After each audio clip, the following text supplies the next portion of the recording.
The secret war behind your iPhone. Every time you swipe on your iPhone, you're holding the prize of the most brutal corporate war in history, and you have no idea it's even happening. Right now, there's a silent battle raging behind the glass screen in your pocket.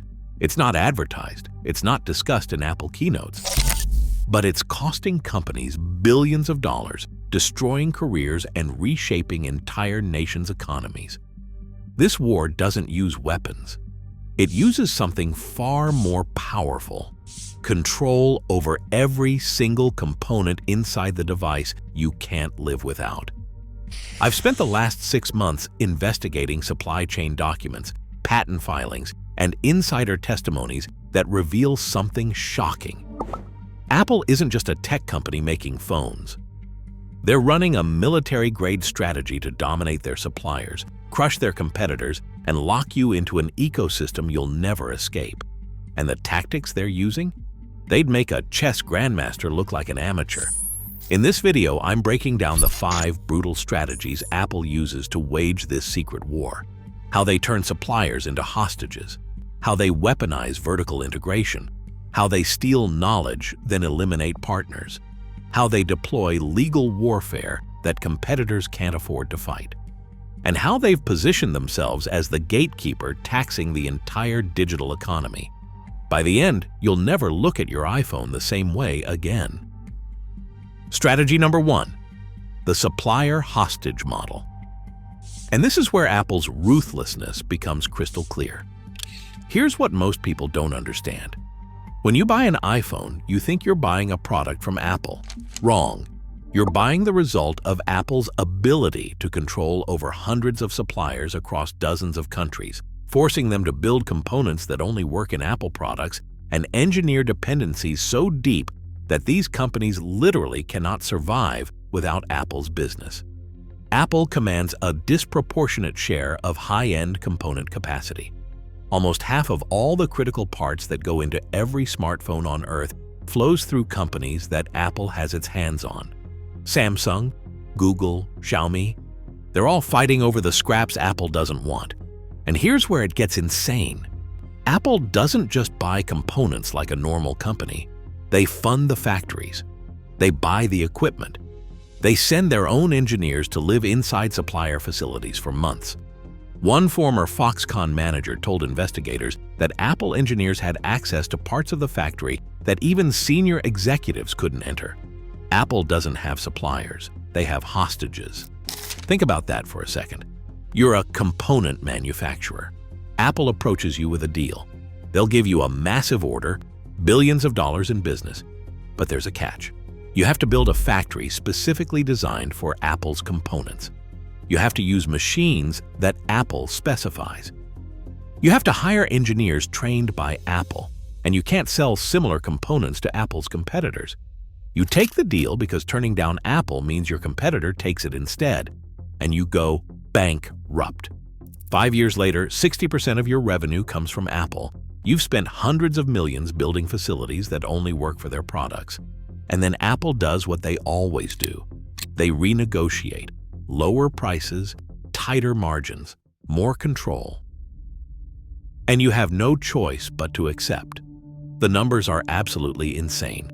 Industry analysts estimate that Apple's top suppliers operate on margins as low as 3 to 5% on Apple contracts.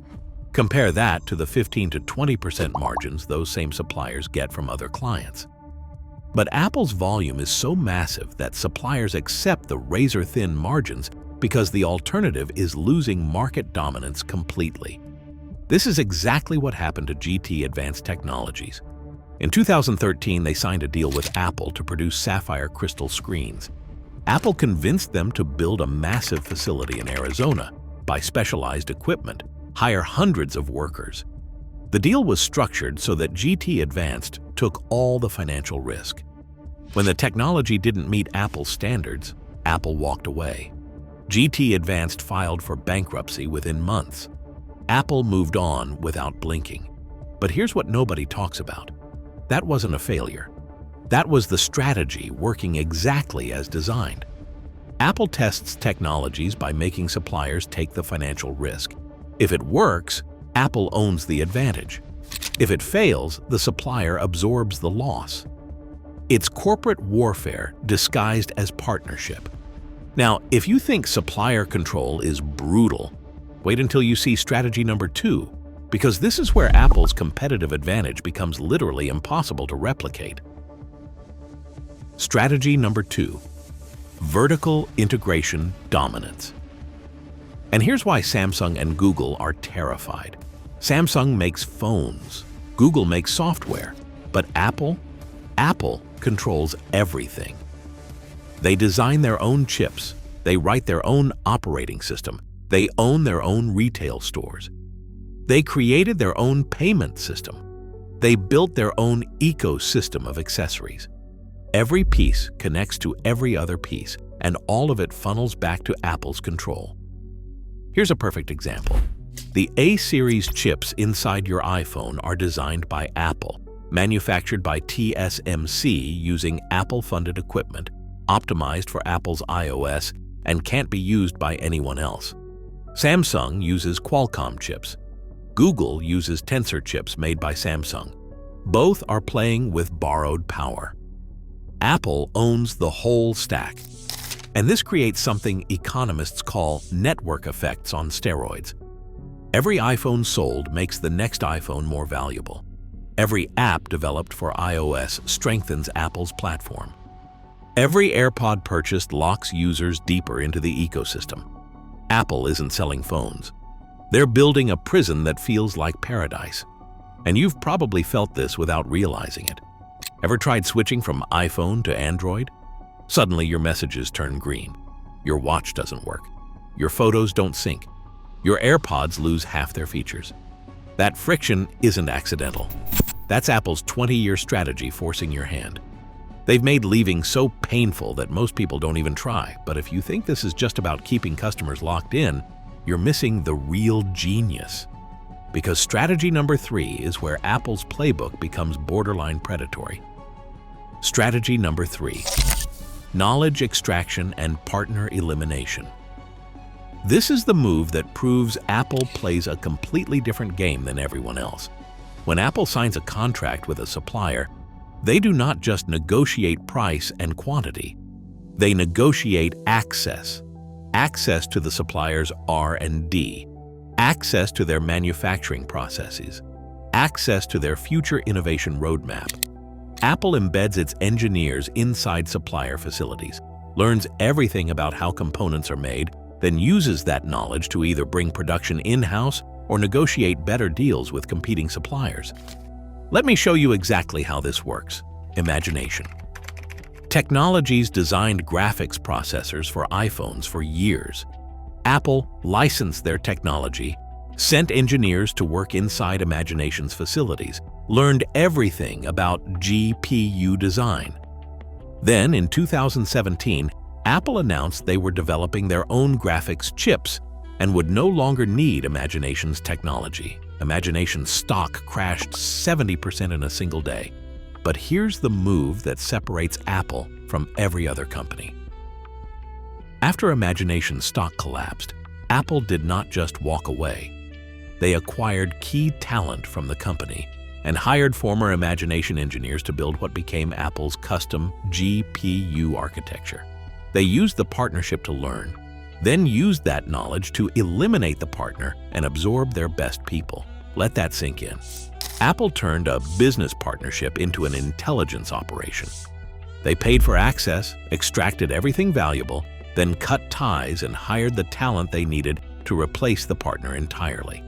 And they've done this pattern with multiple suppliers across different components. Remember that GT advanced bankruptcy from earlier? Same playbook, different victim, different technology, same ruthless execution. But wait, because it gets even more calculated. Strategy number 4 is how Apple makes sure competitors can't even attempt to copy what they're doing. Strategy number 4, legal warfare and patent minefields. This is where Apple's aggression moves from business strategy into systematic competitor suppression. Here's something that'll make you question everything. Apple has over 2,000 active patent lawsuits at any given time, not to protect innovation, but to create legal minefields that competitors have to navigate. Samsung wants to use a certain camera design? Apple sues. Google wants to implement a gesture feature? Apple sues. A startup develops a new notification system? Apple sues. It's not about winning the lawsuits. It's about making innovation so legally expensive that smaller companies can't afford to try. Each lawsuit costs millions to defend. Most companies settle. Some go bankrupt. And while competitors are burning money in courtrooms, Apple's using that time to lock up the next generation of component suppliers. They're already in deep negotiations with manufacturers for technologies that won't appear in phones for 3 to 5 years. By the time Samsung figures out what components they need for their 2027 flagship, Apple's already secured exclusive access to the suppliers who make them. The war isn't being fought in the present, it's being fought in the future. And Apple's already won the next 3 battles. Now, if you think this strategy is just about beating Samsung and Google, you're missing the bigger war. Because strategy number 5 reveals Apple's real enemy, and it's not who you think. Strategy number 5, the gatekeeper tax. And this is where Apple's true power becomes undeniable. Apple's real enemy isn't other phone makers, it's the entire tech industry's power structure. Amazon, Google, Facebook, they all built empires by controlling data and attention. But they're all dependent on platforms they don't own. Facebook needs iOS to reach users. Google needs iPhone users for search revenue. Amazon needs the App Store to sell products. Apple positioned themselves as the gatekeeper, and now every tech giant has to pay tribute. The App Store takes 30% of all digital revenue. That's not a fee. That's a tax on the entire digital economy. Spotify, Epic Games, Netflix, they've all fought against it and lost. Because Apple's not just defending a revenue stream, they're defending the moat that makes their entire strategy possible. Think about this. In 2023 alone, Apple extracted tens of billions in high-margin services revenue from App Store fees, while simultaneously paying their suppliers 15% less than the previous year. They're squeezing from both ends, taking more from developers, paying less to manufacturers, and keeping the difference as pure profit. And here's what keeps other CEOs up at night. Apple's built this empire while maintaining the highest profit margins in the industry. 25% net margins on iPhone sales. Their competitors are fighting over 5 to 10%. That margin difference becomes billions in extra profit that Apple pours back into R&D, supplier relationships, and ecosystem development. It's a compounding advantage that grows stronger every quarter. Right now, while you're watching this video, Apple engineers are inside factories in China, Taiwan, South Korea, and Japan. They're learning how the next generation of displays work. They're understanding how new battery technology is manufactured.